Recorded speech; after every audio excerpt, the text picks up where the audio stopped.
আজকের এই আয়োজনের জন্য জাতীয় ঐক্যমত কমিশনের চেয়ারম্যান সহ সকলকে ধন্যবাদ জানাচ্ছি। জাতীয় নেতৃবৃন্দ, আমরা জুলাই আগস্টের বিপ্লবের পর একটি নতুন বাংলাদেশ গঠনের প্রত্যয় নিয়েই কাজ করে যাচ্ছি। রিফরমেশন বা রিকনসিলিয়েশনের যে কথাগুলো আসছে, আমি মনে করি যে বিস্তারিত আলোচনা তো আমরা দলগুলো কমিশনগুলোর সাথে বসে বিস্তারিত আলোচনা করব। তবে আগামীর বাংলাদেশ গঠনের যে ভিত্তিগুলো নির্ধারিত হয়ে যাওয়া খুবই জরুরি, যাতে আমরা একটা ধারায় একটা গতিপথে সামনের দিকে অগ্রসর হতে পারি।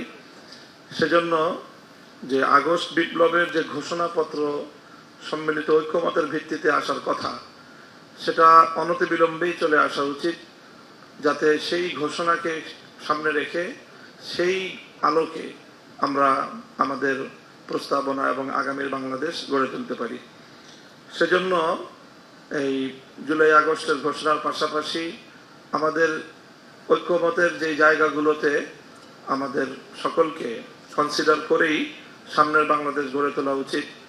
আমি দেখছি যে একটা বিষয়টা আমরা সকলে একমত, যে 24-এর যে জুলাই আগস্ট বিপ্লব, এই বিপ্লব পরবর্তী বাংলাদেশ তার পূর্ববর্তী বাংলাদেশের চেয়ে ব্যতিক্রম এবং ভিন্ন কিছু হবে।